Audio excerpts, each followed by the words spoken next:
እንግዲህ እዚህ ላይ እንደምትመለከቱት ሁለቱም በምስል የተደገፉ ናቸው። እዚህ ላይ በሁለቱም በኩል ላይ ያንን የሚገልጽ ምስሎች አሉ። እሱንም በደንብ እናያለን። የውሃ ገንዳም አለበት። ለምሳሌ እዚህ ጋር እንደዚህ ከሳልን የኔን አይፓድ ልትሰጡኝ ትችላላችሁ? የት ነው ያስቀመጥኩት? ኦኬ እሺ፣ ከጀመረ እንደዚህ እናድርግ። እንግዲህ ይሄ የማደሪያው ድንኳን ነው እንበል። ይሄ መግቢያው እዚህ ጋር ነው። ይሄም መቅደሱ ነው። እንደዚህ ተከፋፍሏል። ይሄ ደግሞ ቅዱስ ስፍራ ነው። ይሄ ደግሞ ቅድስተ ቅዱሳን ነው ማለት ነው። የጉልበት ሰራተኞች ደግሞ እዚህ ጋር አሉ። የሚቃጠል መሰዊያው ደግሞ እዚህ ጋር አለ። መግቢያው ሁል ጊዜ በምስራቅ በኩል ነው የሚሆነው። እግዚአብሔር የሚያዘዘው ይሄንን ነው። ስለዚህ በመግቢያው በኩል ወደዚህ ትገባላችሁ ማለት ነው። በመጀመሪያ የምታዩት ነገር የእሳት ቃጠሎ ያለበትን መሰዊያውን ነው። ትላንትና ይሄን የመስቀሉንና የጌታችን የኢየሱስ ክርስቶስን የስርየት መስዋዕት እንደሚያመለክት ተምረን ነበር።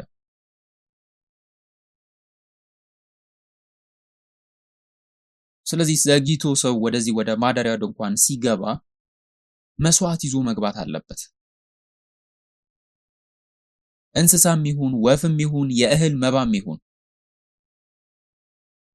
እንዳቅማችሁ ነው። ግን በሬ ማምጣት ትችላላችሁ፣ ከእርሻችሁ ላይ ማምጣት ትችላላችሁ፣ በግ ማምጣት ትችላላችሁ።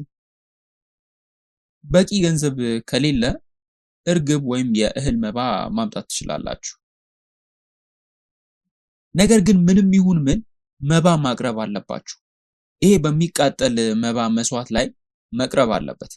ያንን ስታደርጉ እንስሳ ከሆነ ምንድነው የሚሆነው? ወደ ካህኑ ስትመጡ ካህኑ እጅ እንድትጭኑበት ይነግራችኋል። እጃችሁንም በእንስሳው ላይ ትጭናላችሁ።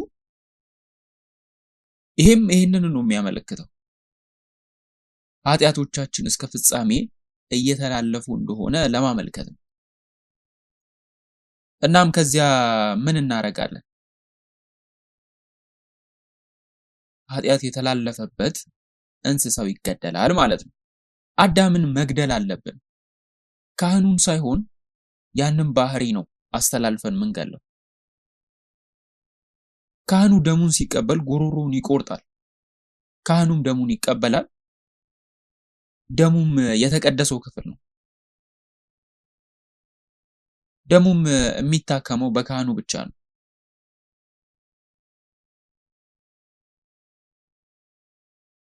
ስለዚህ ያመጣችሁትን መስዋዕት ይገለውና ካህኑ ደሙን ተቀብሎ በዘይቱ ላይ ይጨምረዋል፣ ይረጨዋል ማለት ይቻላል። ከዚያም ምን ያደርጋል? ይቆርጠዋል። ቆዳውንም ቆርጦ አውጥቶ ይጥለዋል። ቆዳውን ቆርጦ በየሳምንቱ ምን ማድረግ አለበት? ቆዳዎችም በ6 ክፍሎች ይቆረጣሉ። ጭንቅላቱ ከ4 ቦታዎችም ይከፈላል። ከዚያም ቆራርጠውት በደንብ ይፈጩታል። ሁሉንም አንጀትን ጨምሮ ያስወጡታል። ከዚያም ካህኑ ወስዶ በእሳት ላይ ያስቀምጣል።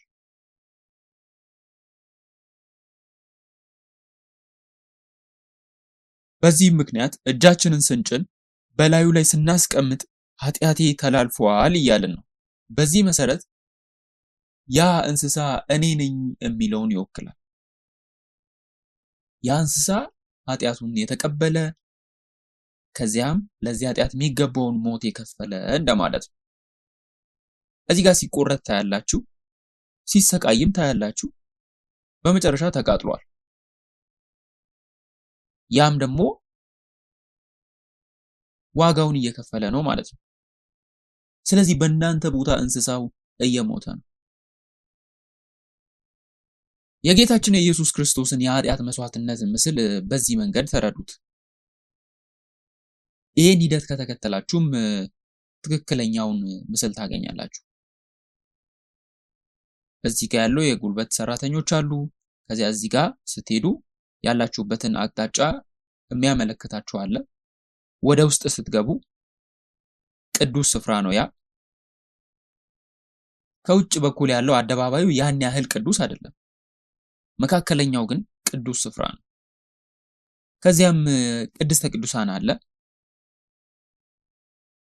አንዳንድ ጊዜም ውጭ ካሉ ከተቀደሰም ስፍራ ይልቅ እጅግ የተቀደሰ ቦታ ነው። ስለዚህ በዚህ መንገድ ስትሄዱ ቅድስተ ቅዱሳንን ታገኛላችሁ። ወደ እግዚአብሔር መቅደስ ለመግባት መጀመሪያ ማድረግ ያለብን ነገር የሚቃጠል መስዋዕት ወደሚቀርብበት መሰዊያው ፊት ለፊት መምጣት ነው። ኃጢአቶቻችንን ማስወገድ አለብን። ከኃጢአቶች ጋር በትክክል ወደዚያ መግባት አንችልም። በሚቃጠል መስዋዕት መሰዊያ ላይ ኃጢአታችንን እንዲሰረይ መስጠት አለብን። ስለዚህ የኢየሱስ ክርስቶስን መስቀል ያመለክታል። የመጀመሪያው እርምጃ ይሄ ነው። ወደ እግዚአብሔር መገኘት በትክክል መግባት አለብን ማለት ነው። ኢየሱስ ከሌለ ወደሱ መግባት አንችልም። እኛ የክርስቶስ ደም ከሌለን ወደሱ መግባት አንችልም። መስቀል ከሌለ ወደ እግዚአብሔር ፊት መምጣት የሚችል ማንም የለም። ሁለተኛው ነገር የጉልበት ስራ የሚሰሩ እዛ አካባቢ የነበሩ አሉ። አሁንም ወደ ምንስልበት ወረቀታችን እንሄድ። እነዚህ ካህናት እጃቸውንና እግራቸውን የሚታጠቡበት ውሃ የሚይዝ ክብ ቅርጽ ያለው ገንዳ አለ እዛ ጋር። የሚቃጠል መስዋዕት በሚቀርብበት መሰዊያና በመገናኛው ድንኳን መካከል ይገኝ ነበር። እሺ እዚህ ጋር ዴል ላኦር በመጀመሪያ ምን ማለት እንደሆነ እንወቅ።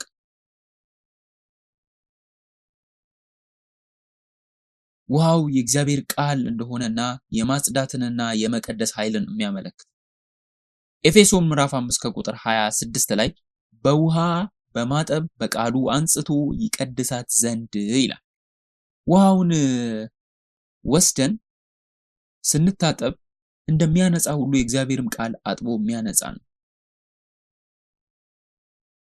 በመጀመሪያ ኃጢአታችንን ተናዘን አቀረብን እንበል። ቀጥለን የምናደርገው በእግዚአብሔር ቃል መታጠብ ነው። ስለዚህ ውሃው በመንፈሳዊነት የእግዚአብሔር ቃል ተብሎ ሊተረጎም ይችላል። ታውቃላችሁ ውሃ ብዙ ጊዜ የእግዚአብሔርን ቃል እንደ ምሳሌ ሆኖ እያገለገለ እንደነበረ በመጽሐፍ ቅዱስ ውስጥ እና በየቀኑ መንጻት አለባቸው። ታዲያ በኢየሱስ ክርስቶስ መስቀል አማካኝነት ይቅርታንና ስርየትን ከተቀበልን በኋላ እንደገና መንጻት ለምን ያስፈልገናል የሚለውንም መጠየቅ እንችላለን። እንደገና መንጻት ለምን አስፈለገ? ምክንያቱም ከልማድ ውጭ የኢየሱስ መስቀል በኒዝም ሁላችንም ማወቅ እንዳለብን የሚያሳስበን አንድ ነገር አለ። እዚህ ጋር ኢየሱስ ይቅር ብሎናል። ኃጢአታችንን መተን ተናዘናል። በኢየሱስ ክርስቶስ ደም ስርየት አግኝተናል። ታዲያ እንደዚህ ንጹህ ከሆንን ለምንድን ነው ቃሉ የሚያስፈልገው? ይሄ ፍጹም አይደለም? ደግመንም ኃጢአት እንሰራለን ከዚያም ስህተትም አንዳንዴ እንሰራለን። ነገር ግን የኢየሱስ መስቀል ለአሁኑም ለወደፊቱም ሁሉንም ኃጢአቶች አስተሰርዮልናል። ስለዚህ ብዙ ጊዜ ስህተት ውስጥ ስንገኝ ሁሌም ልባችንን ወደዚህ መመለስ አለብን። ማድረግ ያለብንም በኢየሱስ ስም መጸለይና ንስሐ መግባት ብቻ ነው። ስለዚህ በኢየሱስ ስም የመጸለይና ንስሐ የመግባት ሂደት በውሃ እንደመታጠብ ነው። ስለዚህ ሁለተኛው ነጥብ ጋር እንምጣና ውሃ የኢየሱስ የኃጢአት ስርየት ጸጋ የተቀበሉት ቅዱሳን ንስሐን ያመለክታል። ምንም እንኳን ኃጢአታችን ሁሉ በክርስቶስ ደም ይቅር ቢባልም ቅዱሳን በየቀኑ ወደ ልባቸው መመልከት፣ የቃሉን መስተዋት መመልከት አለባቸው።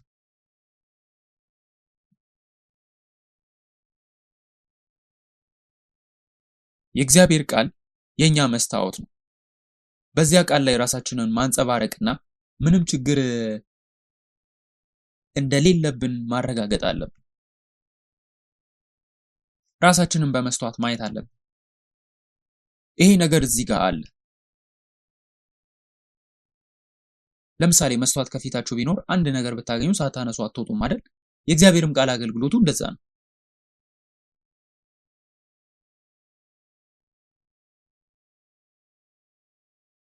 ሳታነሱ ብትወጡ ቀኑን ሙሉ ስትሸማቀቁ ነው የምትውሉት። ስለዚህ የእግዚአብሔር ቃል የኛ መስታወታችን ነው። የንስሐ ጸሎታችንን የሚያነጻን የሚያስተካክለን ውሃም ጭምር ነው። ስለዚህ ኢየሱስ ለጴጥሮስ የተናገረውን በትክክል እናስታውስ። ዮሐንስ ወንጌል ምዕራፍ 13 ከቁጥር 10 ብትመለከቱ ኢየሱስም የታጠበ እግርን ከማጠብ በቀር ሌላ አያስፈልገውም፣ ሁለንተናው ግን ንጹህ ነው፣ እናንተም ንጹሃን ናችሁ፣ ነገር ግን ሁላችሁም አይደላችሁም አለው። ስለዚህ ኢየሱስ የሚለው ይሄንን ነው። በኢየሱስ መስቀል በኩል በደሙ ታጥበናል። ስለዚህ ሙሉ በሙሉ ንጹሃን ነን። ነገር ግን በዓለም ዙሪያ ስንዞር እግሮቻችን ቆሻሻና አቧራ መርገጡና መጨቅየቱም አይቀርም። ስለዚህ ወደ ቤት ስንመለስ ምን እናደርጋለን ማለት ነው? እግራችንን እናጥባለን። ኢየሱስ የደቀ መዛሙርቱን እግር አጠበ። ስለዚህ የሚያስፈልገን ይሄ ነው። ንጹህ ነን፣ ነገር ግን እግሮቻችን አንዳንድ ጊዜ ይቆሽሻሉ። ስለዚህ እግሮቻችንን በውሃ መታጠብ አለብን። ያ ውሃ ደግሞ የእግዚአብሔር ቃልና ጸሎት ነው። የእግዚአብሔር ቃል ውሃችን ነው። ስለዚህ በየቀኑ በእግዚአብሔር ቃል ራሳችንን ማጠብና መንጻት ያለብንን በሱ ማንጻት አለብን። በየቀኑ በኢየሱስ ስም በንስሐ ጸሎት ራሳችንን ማጠብ አለብን። ከዚያም በሶስተኛ ደረጃ እዚያ ጋር ያለው የጥምቀት ህይወታችንን ያመለክታል። ይሄ ከክርስቶስ ሞትና ትንሣኤ ጋር አንድ የሚያደርገን ነው። በትክክልም በውሃው ተጠምቀናል። ስለዚህ ሮሜ ምዕራፍ 6 ከቁጥር 3 እስከ 4 እንዲህ ይላል፣ ወይስ ከክርስቶስ ኢየሱስ ጋር አንድ እንሆን ዘንድ የተጠመቅን ሁላችንም ከሞቱ ጋር አንድ እንሆን ዘንድ እንደተጠመቅን አታውቁምን? እንግዲህ ክርስቶስ በአብ ክብር ከሙታን እንደተነሳ እንዲሁም እኛም በአዲስ ህይወት እንድንመላለስ ከሞቱ ጋር አንድ እንሆን ዘንድ በጥምቀት ከሱ ጋር ተቀበርን ይላል። ስለዚህ የመሰዊያውን የሚቃጠል መስዋዕት ካለፍን በኋላ ወደ መቅደሱ ለመግባት በመታጠቢያው ገንዳ ውስጥ ባለው ውሃ ውስጥ ራሳችንን ማጽዳት አለብን። ከዚያም ነው አሁን ወደ መቅደሱ የምንገባው። ቅዱስ ቦታ ምን ይመስላል? በመሰረቱ የቅዱስ ቦታዎች ግድግዳዎች ሲሆኑ የቅዱሱ ስፍራ ቅድስተ ቅዱሳን ደግሞ የዚህ አይነት ሰሌዳዎች ያሉበት ነው። በወርቅ ነው ግን የተሸፈነ።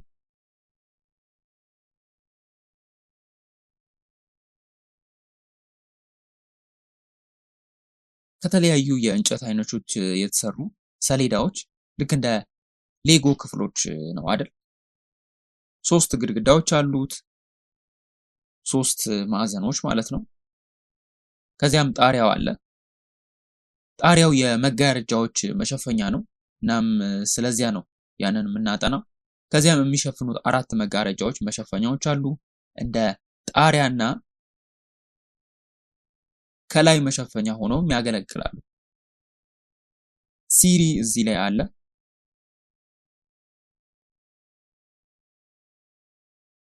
ስለዚህ ቁጥር 1 ላይ የውስጥ መጋረጃ ብለን እንጠራዋለን። ቁጥር 2 የውጪው መጋረጃ ይባላል። ከዚያም ቁጥር 3 የድንኳኑ መሸፈኛ ይባላል። ቁጥር 4 ደግሞ ከላይ ያለው መሸፈኛ ይባላል። ስለዚህ ከላይ ስለነበሩት 4 መጋረጃዎቹ መሸፈኛዎቹን እንዴት እንደሆኑ እናጠናለን። ስለዚህ በመገናኛው ድንኳን አናት ላይ 4 መጋረጃዎችና መሸፈኛዎች አሉ። ስለዚህ ውስጠኛው መጋረጃ ውስጣዊ መጋረጃ ይባላል።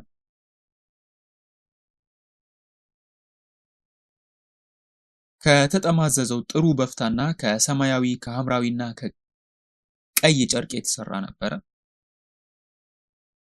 ስለዚህ ከ4 የተለያዩ ቁሳቁሶች የተሰራ ነበረ። ጥሩ የተልባ እግር፣ ሰማያዊ፣ ወይን ጠጅና ቀያይ ነበሩ። ይህም የውስጥ መጋረጃ ምንድነው የሚያስተምረን? ስዕሎቹ በእጃችሁ ላይ ይገኛሉ። መጽሐፋችሁን ከፍታችሁ ማየት ትችላላችሁ። አይታችኋቸዋል። ስለዚህ ገጹን ወደ መጋረጃዎቹና መሸፈኛዎቹ የመዋጀት ታሪካዊ ትርጉም እንቀይራለን።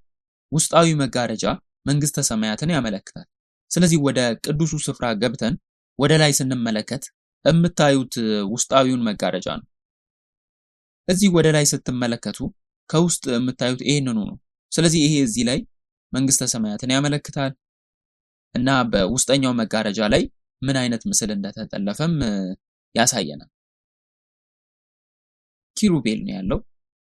ለዚህ ነው ይሄ ውስጣዊ መጋረጃ መንግስተ ሰማያትን ያመለክታል የምንለው። ምክንያቱም ወደ ገነት የሚወስደው መንገድ የሚጠብቁ ወደ ኤደን ገነት የሚወስደው መንገድ በሩ ላይ ያሉት ኪሩብ ናቸው። በዘፍጥረት ምዕራፍ 3 ከቁጥር 23 እና 24 ላይ እግዚአብሔር አዳምንና ሔዋንን ከኤደን ገነት ሲያባረራቸው ወደ ሕይወት ዛፍ የሚወስደውን መንገድ ለመጠበቅ ኪሩቤልን እዚያ አኖረ። ኪሩቤል ወደ ሰማይ ስትገቡ የምታዩት በሩ ላይ የምታገኙት ነው። ስለዚህ በውስጠኛው መጋረጃ ላይ ኪሩቤል ነው ያለው። ውስጠኛው መጋረጃ መንግስተ ሰማያትን ያመለክታል። ከዚያም በላይ የውጭው መጋረጃ አለ። የውጭው መጋረጃ ከፍየል ፀጉር የተሰራ ነው። የፍየል ፀጉር በእስራኤል የፍየሎች ቀለም ብዙውን ጊዜ ጥቁር ነው። ስለዚህ የውጭው መጋረጃ ጥቁር ነበረ። ይሄ የፍየል ፀጉር ማቅ ለመስራት የሚጠቀሙበት ነው። ይሄንን ታውቃላችሁ? ስለ ማቅ ሰምታችሁ ታውቃላችሁ ብዬ አስባለሁ። ማቅ የት ነው የሚታየው? በመጽሐፍ ቅዱስ ውስጥ ማቅ መቼ ነው የምትለብሱት? ስታዝኑ ወይም ስትጸጸቱ ነው። ለአንድ ሰው ሞት ስታዝኑ፣ አንድ ብሔራዊ የሆነ አሳዛኝ ሁኔታ ሲከሰት ስንጸጸት ማቅ እንለብሳለን። ከዚያም በአፈርና በአመድ ላይ ይቀመጣሉ። ስለዚህ እያደረጉ ያሉት መሬት ላይ የአቧራው የአመድ ክምር ይሰሩና እዚያ ላይ ነበር የሚቀመጡት ማቅ ለብሰው። በላዩ ላይ ተቀምጠው አቧራውና አመዱን ይበትኑ ነበር። ታላቅና አሳዛኝ ሁኔታ ሲከሰት ይህ ጥልቅ ሐዘንና ልባቸው ውስጥ የተፈጠረውን ስሜት ለመግለጽ የሚጠቀሙበት መንገድ ነው። ስለዚህ የሚለብሱት ማቅ ከፍየል ፀጉር የተሰራ ነው፣ ጥቁር ነው። ስለዚህ ይሄ የውጫዊ መጋረጃ አንደኛው ነው ማለት ነው። ከፍየል ፀጉር የተሰራ ማቅ ይመስላል። ስለዚህ የእጅ ጽሑፍን ብንመለከት ማቴዎስ ወንጌል ምዕራፍ 11 ከቁጥር 21 ላይ ያንን ጥቅስ ማቅና አመድ ለብሰው ንስሐ እንደገቡ የሚያሳይ ምሳሌ አድርጌ አስቀምጠዋለሁ።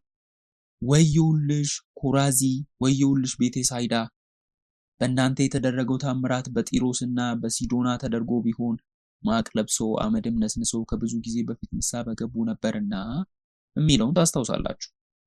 ስለዚህ ከፍየል ፀጉር የተሰራ ይሄ ጥቁር ውጫዊ መጋረጃ እንደማለት ነው። የህዝቡን ንስሐ ያመለክታል። ስለዚህ እኛ ክርስቲያኖች እንደ እግዚአብሔር ህዝብ ሁላችንም መንፈሳዊ ማቅ መልበስ አለብን። በራእይ ምዕራፍ 11 ላይ ከተመለከታችሁ ስለ ሁለቱ ምስክሮች ይናገራል። ሁለቱ ምስክሮች ግን ማቅ ለብሰዋል። ለ3 ዓመት ተኩል ትንቢት ተናገሩ። ስለዚህ ማቅ የእግዚአብሔር ህዝብ ንስሐ የመግባት ምልክት ነው። ይሄ ንስሐ ለራሳችን ብቻ አይደለም። አሁን እኛ አማኞች የንጉስ ካህን እንደመሆናችን ለራሳችን ኃጢአት ንስሐ ለመግባት ማቅ ለብሰን ሊሆን ይችላል። ነገር ግን እኛ የንጉስ ካህን እስከሆንን ድረስ ለሌሎች ሰዎችም ያንን አገልግሎት መስጠት አለብን። አንደኛ ጴጥሮስ ምዕራፍ 2 ከቁጥር 9 የሚለው ይህንኑ ነው። ነገር ግን ለራሳችን ኃጢአት ብቻ ሳይሆን ለዓለምም ኃጢአት ጭምር። ስለዚህ ይሄ ማለት በዚህ ዓለም ኃጢአተኞችን ስናይ የክህነት አገልግሎታችንን መቀጠል አለብን፣ ማዘን አለብን። በዙሪያችን ያለውን ዓለም ስንመለከት ምንም ያህል ኃጢአተኛ ናቸው ብንል እንኳ ለዚያ ማዘን አለብን። ማቅ መልበስ ያ ነው። ሁለተኛው ሽፋን የውጭው መጋረጃ ከፍየል ፀጉር የተሰራ ጥቁር ነው። ንስሐችንን ያመለክታል። ከዚያም በላይ የድንኳን መሸፈኛ አለ፣ ቀለም አለው። ቀለሙም ደግሞ ቀይ ነበር፣ ቀይ ቀለም የተቀባ ነው። ስለዚህ ይሄ ሶስተኛው ንብርብ ማለት እንችላለን። የድንኳኑ መሸፈኛ ቀይ ቀለም የተቀባ ነው። ቀይ ምንን ነው የሚያመለክተው? የክርስቶስን ደም ነው። ደሙን ነው የሚያመለክተው። ስለዚህ ልክ እንደ ጥቁር የፍየል ፀጉር ከኃጢአታችን በእውነትና በቅንነት ተጸጽተን ወደ እግዚአብሔር ስንመለስ ከዚያ የኢየሱስን ደም እናገኛለን። የኢየሱስ ደም ደግሞ ይሸፍነናል። ከልባችን የሆነ ንስሐ ስንገባ በልባችን ውስጥ በጸጸትና ወደ እግዚአብሔር ፍጹም በሆነ መንገድ ለመመለስ ልባችን ሲሰበር ኢየሱስ በደሙ የሚሸፍነን ያኔ ነው። ስለዚህ ኢሳይያስ ምዕራፍ 53 ከቁጥር 5 እንደሚለው ሁላችንም ይሄንን ጥቅስ እንደምናውቀው አስባለሁ። እሱ ግን ስለ መተላለፋችን ቆሰለ፣ ስለ በደላችን ደቀቀ፣ የደህንነትንም ተግሣጽ በእሱ ላይ ነበረ፣ በእሱ ቁስል እኛ ተፈወስን ይላል።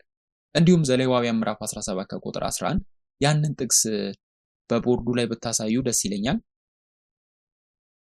ለኛ የሚያስተሰርይልን ደሙ እንደሆነ ይናገራል።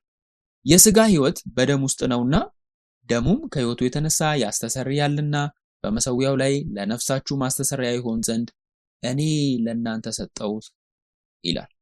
ልክ ነኝ? ለእኛ ማስተሰሪያ ሊሆን የሚችለው ደሙ ነው። ምክንያቱም የፍጥረት ሕይወት በደም ውስጥ ነው። በመጨረሻም አራተኛው የመጨረሻው ሽፋን ላይ ያለው ሽፋኑን ማየት አለብን።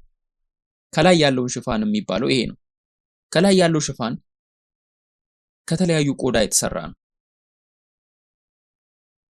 በዘጸአት ምዕራፍ 26 ቁጥር 4 ላይ የሚናገረው ይሄንኑ ነው። ከምን የተሰራ ነው? ከተለበጠ ቆዳ ነው አይደል? ምን እንደሆነ አላውቅም፣ ግን ምናልባት የባህር እንስሳ ሊሆን ይችላል። የባህር እንስሳት ላይ ኦተር፣ ምናልባት ባህር ውስጥ የሚገኙ ሌሎችም ሊሆኑ ይችላሉ። ባህር ውስጥ ያለው ምንድነው? የተለያዩ እንስሳቶች አሉ፣ አይታወቅም።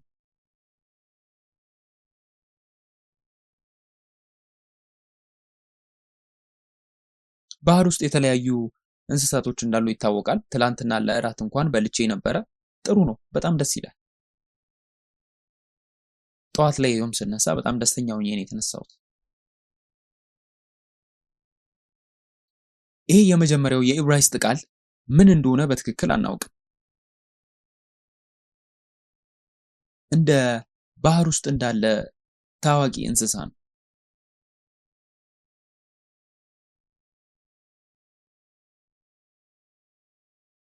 ነገር ግን ምንም ይሁን ምን ቆዳው በጣም ውሃን የሚይዝ የሚቋቋም መሆን አለበት። ውሃ የማያበላሸው መሆን አለበት።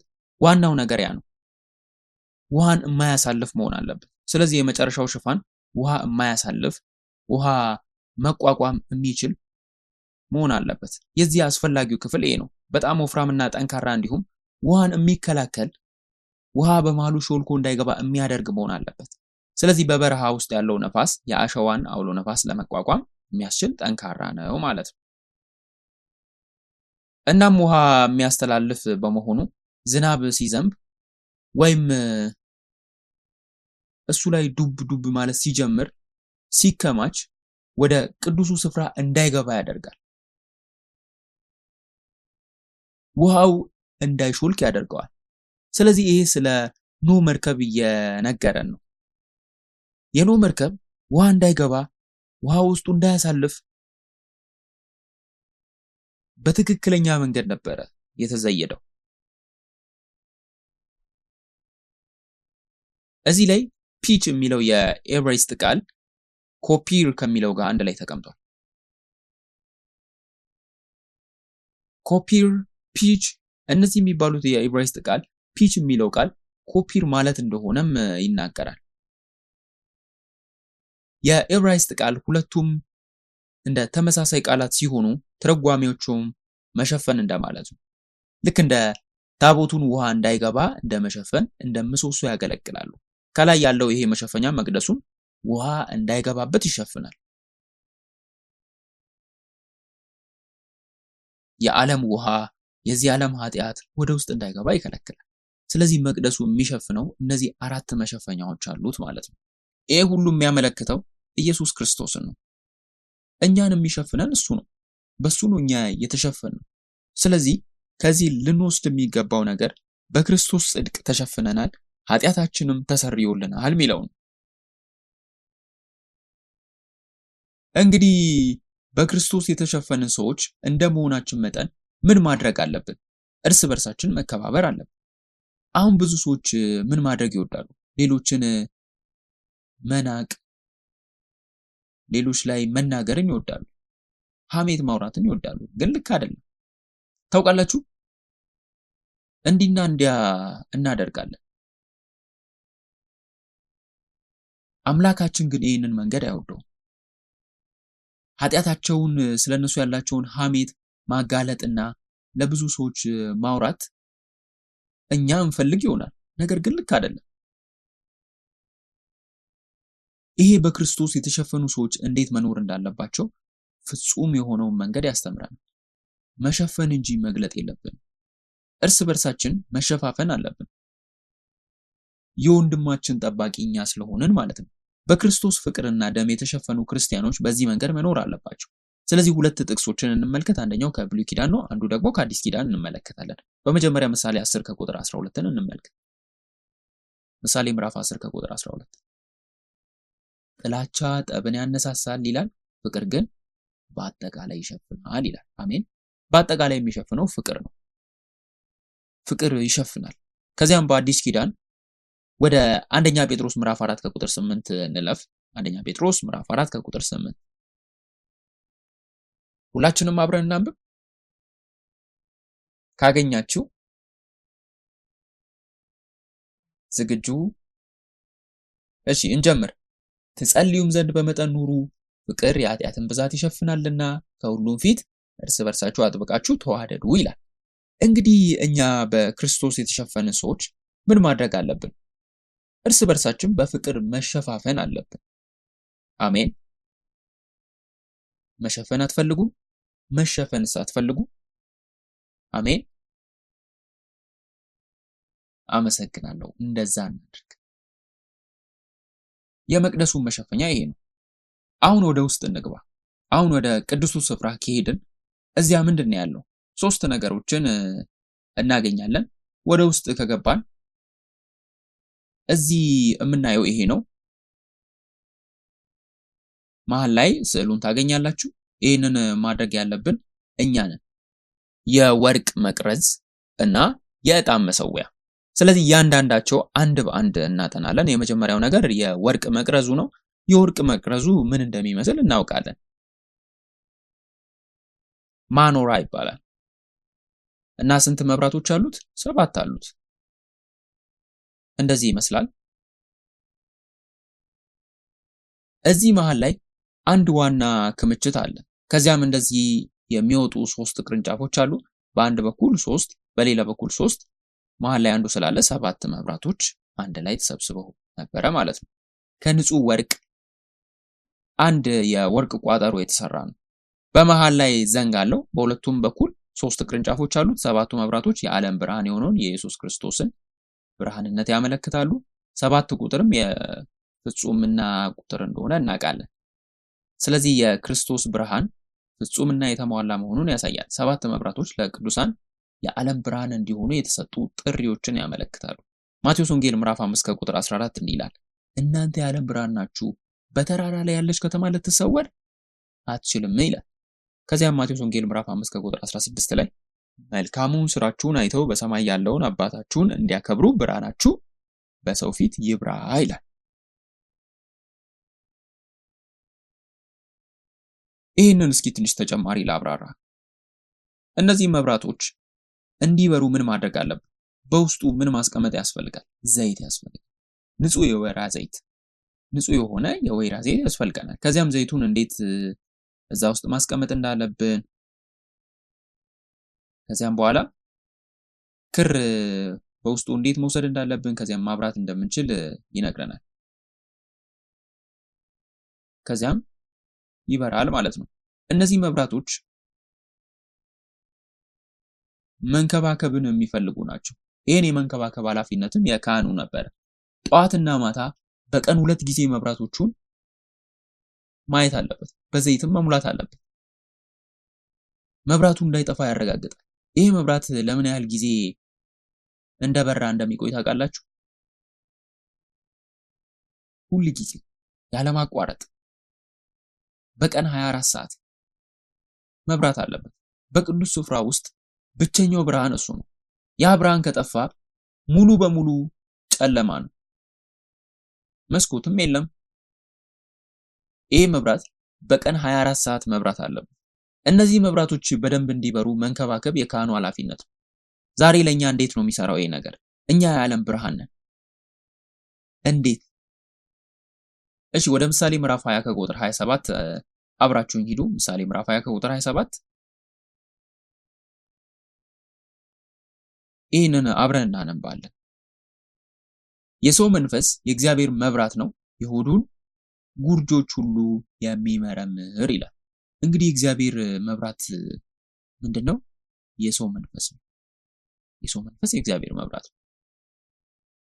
መንፈሳችሁ የእግዚአብሔር መብራት ነው። የእናንተ መንፈስ ውሻ እኮ ያ መንፈስ የለውም። ድመት ያ መንፈስ የላትም። ያ መንፈስ ያለው ሰው ብቻ ነው።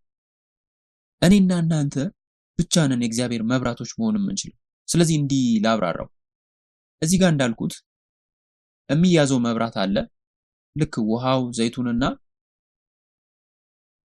ክሩን ሳይሆን ውሃውን የሚይዝ ዕቃ አለ። ዘይቱ በውስጡ አለ። ማብራት እንችላለን፣ እሱም ይቃጠላል። ስለዚህ መንፈሳችን የሰው መንፈስ ብለን የምንጠራው እንደ መብራት ነው። የእግዚአብሔር መንፈስ ልክ እንደ ወይራ ዘይት ነው። ያ የወይራ ዘይት ካህናችን ነቢያትንና ነገስታትን ለመቀባት ያገለግል ነበር። ካህኑ ወይም ነቢዩና ንጉሱን በዘይቱ ስትቀቡ ምንን ነው የሚያመለክተው? የመንፈስ ቅዱስ ቅባትን ያመለክታል። ስለዚህ ያ ዘይት የእግዚአብሔርን መንፈስ ያመለክታል። ስለዚህ መንፈሳችን እንደ ዓለም ብርሃን በብሩህ የሚያበራው በእግዚአብሔር መንፈስ ሲሞላ ብቻ ነው። ዘይቱ ከሌለ ያ የተለኮሰው መቅረዙ ላይ ያለው እንደሚጠፋው የእኛም መንፈስ ብርሃን ከመሆን የሚታገደው በመንፈስ ቅዱስ ያለውን ዘይት ካልሞላ። ዘይት ከሌለ ምንድን ነው የሚሆነው? ብርሃን የለም ማለት ነው። ብርሃን የለም። ያ መብራት ከንቱ ነው የሚሆነው፣ ጨለማ ነው የሚሆነው። የሰው መንፈስ የእግዚአብሔር መንፈስ የሚቀበል ዕቃ ነው። ሁለቱም ሲጣመሩ የእግዚአብሔርን ክብር ለዓለም ያበራሉ ማለት ነው። በዘይቱ መሙላቱን ማረጋገጥ የካህኑ ኃላፊነት ነው። ክሩ በደንብ እንዲቃጠል በትክክልም ብርሃኑን እንዲሰጥ ለማድረግ ማለት ነው። እኛ ደግሞ ልክ እንደ ንጉሥ ካህናት የኛ ግዴታ መፈጸም አለብን ማለት ነው። አሁን ያ የእናንተ ግዴታ ነው፣ የኔና የእናንተ ግዴታ ነው። እዚህ ላይ እያደረግን ያለ ነው ይህንን ነው። በእግዚአብሔር ዘይት ራሳችንን መሙላት አለብን። መብራቱን እየበራ እንዲቀጥል ከፈለግን ማለት ነው። መብራቶች ብሩህ ሆነው ሁሌ እንዲበሩ የሚያረጋግጠው ዘይቱ ነው። ስለዚህ በህይወታችን ውስጥ ልናደርገው የምንችለው በጣም አስፈላጊው ነገር ነፍስህን በእግዚአብሔር ዘይት፣ በእግዚአብሔር መንፈስ፣ በብሩህ በሆነው ብርሃን እንዲቃጠል መንከባከብ ነው። አሜን። ከዚያም የወርቅ መቅረዝ እዚያ ይሆናል። መጽሐፍ ቅዱስ በፊቱ እንዲያበራ እንደሚጠብቀንም ይናገራል። ከዚያም ከፊት ያለውን ሐሳብ በዚህ መንገድ ያስቀምጣል። ከወርቃማው መቅረዝ ፊት ለፊት ያለውንም የመገኘት እንጀራ ጠረጴዛ እናያለን። ስለዚህ የመገኘት እንጀራ ጠረጴዛ ከፊት ለፊት አለ። ስለዚህ የወርቅ መቅረዙ ብርሃን በዚህ እንጀራ ጠረጴዛ ላይ የሚበራ ነው የሚሆነው ማለት ነው። የህብስቱ ጠረጴዛ 2 ክንድ በ1 ክንድ ነበር። ቁመቱም 1 ክንድ ተኩል ነበር። 2 የዳቦ ክምር ነበረው፣ እያንዳንዳቸው 6፣ ሁሉም አንድ ላይ 12 ነበሩ። ወደ ጎን ተዘርግቶም ነበረ፣ ተደራርቦም ነበረ። ምክንያቱም በመስመር ላይ ካያችሁት ወደ ጎን የተቀመጡ አንዳንድ ፎቶዎችን ታገኛላችሁ። ነገር ግን ይሄ ብቻ አይደለም የሚመስለው። ሬቨረንድ ፓርክ ይህንን እንዴት እንዳገኙት ታውቃላችሁ? መጽሐፍ ቅዱስ ይህንን ህብስት እንዴት መጋገር እንዳለብን ይገልጻል። እንዲሁም ምን ያህል ዱቄት መጠቀም እንዳለብን የሚለካ መጠን እንዳለው ይገልጻል።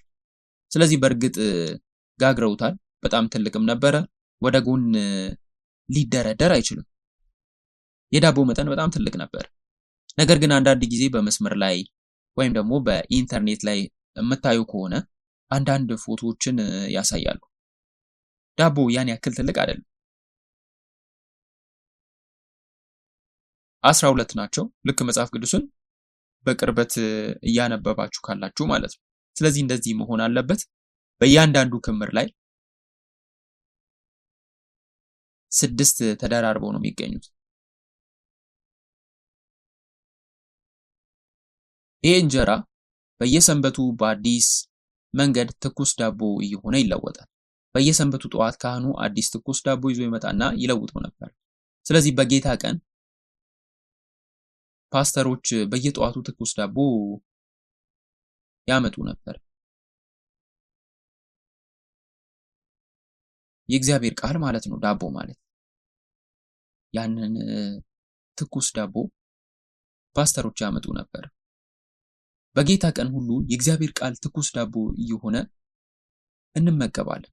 ስለዚህ እዚህ ያለው ዳቦ የኢየሱስ ክርስቶስን ቃል ያመለክታል ማለት ነው። ኢየሱስ እኔ ከሰማይ የወረደው እንጀራ ነኝ አለ። ይህ እንጀራ በመጽሐፍ ቅዱስ ውስጥ የማያቋርጥ እንጀራ ተብሎ ተጠቅሷል። እንዲህ የማያቋርጥ እንጀራ ከተባለ ፈጽሞ መቋረጥ የለበትም፣ መቀጠል አለበት። እዚያ ላይም መሆን አለበት፣ መቀጠልም አለበት። የእግዚአብሔር ቃል በሕይወታችን ውስጥ ያለማቋረጥ መግባት አለበት። እንዲሁም 12ቱ የዳቦ እንጀራዎች የ12ቱን የእስራኤል ነገዶች ያመለክታሉ። በአዲስ ኪዳን ዘመን ደግሞ አዲሲቱን እስራኤልን ያመለክታሉ፣ ቤተ ክርስቲያን። አሜን። እኛ አዲሲቷ እስራኤል ነን። አሜን። 12ቱ እንጀራዎችም በወርቃማው መቅረዝ ፊት መቀመጥ አለባቸው። መቅረዙ በ12ቱ እንጀራዎች ላይ ይበራል። ይሄም ማለት እኛ እንደ አዲሲቱ እስራኤል ሁል ጊዜ በክርስቶስ ብርሃን ፊት መኖር አለብን ማለት ነው። ሁል ጊዜ በክርስቶስ ብርሃን ፊት ግልጽ የሆነ ህይወትን መኖር አለብን። ዘኍልቍ ምዕራፍ 6 ከቁጥር 25 እና 26ን ብትመለከቱ ዘኍልቍ ምዕራፍ 6 ከቁጥር 25 እና 26ን የብሉይ ኪዳን በረከት ይሄ ነው። የአይሁድ አምልኮ በዚህ በረከት እንዴት እንደተጠናቀቀ እናያለን። ሊቀ ካህናቱ ይህንን ቡራኬ ይሉ ነበር። ስለዚህ አብረን እናንብበው። ፈጥናችሁ መጽሐፍ ቅዱሳችሁን ዘኍልቍ ምዕራፍ 6 ከቁጥር 25 ክፈቱልኝ። እንደዚህ ይላል። ቡራኬ ስለሆነ አብረን እናንብበው። እግዚአብሔር ፊቱን ያብራል ይራራልህም፣ እግዚአብሔርም ፊቱን ወደ አንተ ያንሳ ሰላምንም ይስጥ። አሜን። እንደዚህ ይላል። ስለዚህ ሁላችንም በአምላካችን ብርሃን ፊት እንኑር። ከዚያም በሶስተኛ ደረጃ የዕጣን መሰዊያ ነበረ። የዕጣን መሰዊያውን እናያለን። የዕጣን መሰዊያ የሚገኘው እዚያ ላይ ነው። ልክ ከመጋረጃው ፊት ለፊት የቅድስተ ቅዱሳኑ መሃል ላይ ከቅዱሱ ስፍራ የሚለየው ቦታ ላይ ነው የሚገኘው። ስለዚህ የዕጣን መሰዊያ ሁለት ክፍሎች ነበሩት። እንደዚህ ያለ ይመስላል። ይሄን ያያችሁ ነው ብዬ አስባለሁ። መሰዊያው ነበረ፣ በላዩ ላይ መታጠንም ነበረበት። የሚታጠነውንም ዕጣን ይዘው መግባት አለባቸው።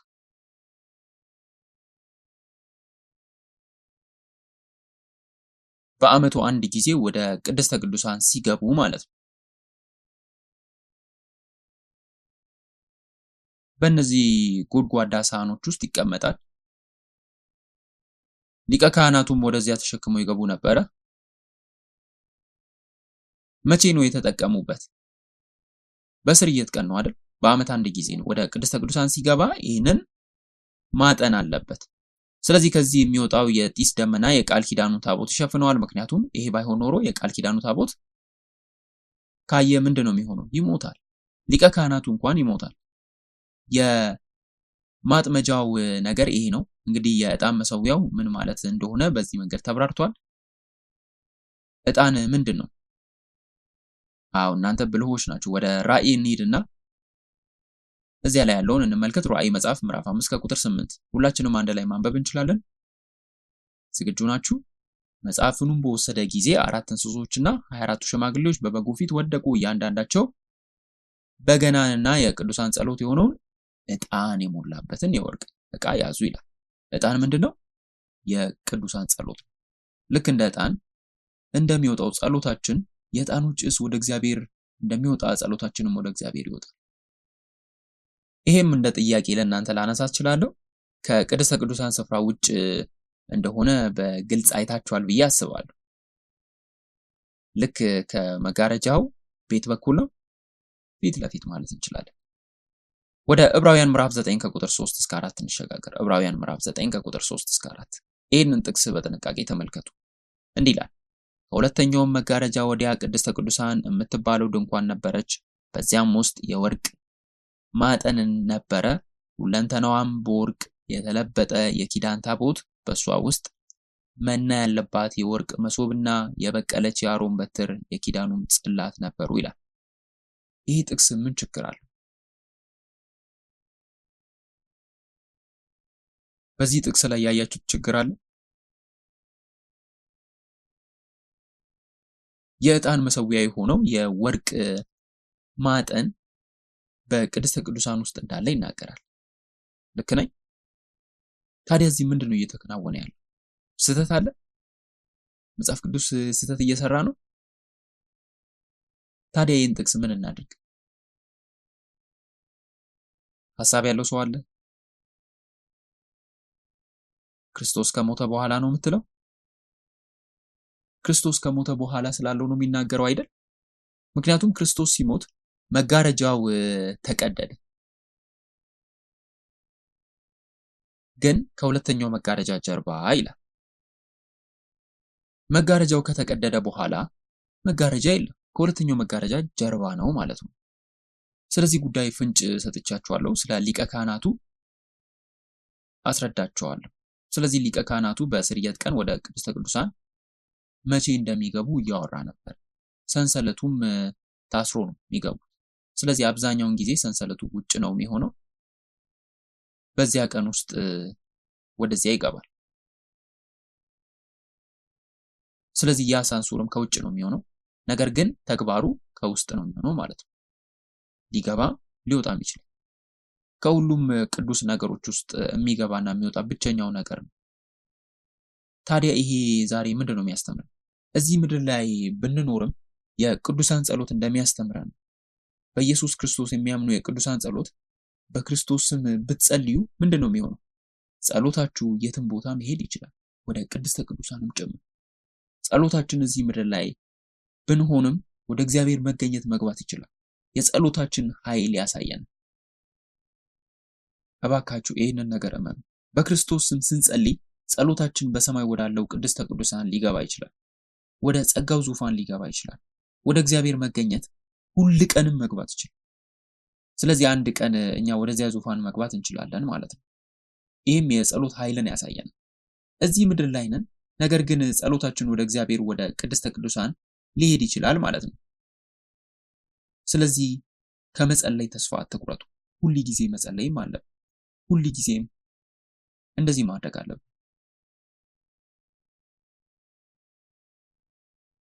እግዚአብሔር ይህንን እንድናደርግ ይርዳን። ስለዚህ ካህኑ የወርቅ መቅረዙን ለመንከባከብ ሁሌም ይመጣ ነበረ ማለት ነው። ዕጣኑንም ይንከባከብ ነበረ። ዕጣኑንም ማጨስ ግዴታ ነው ማለት ነው።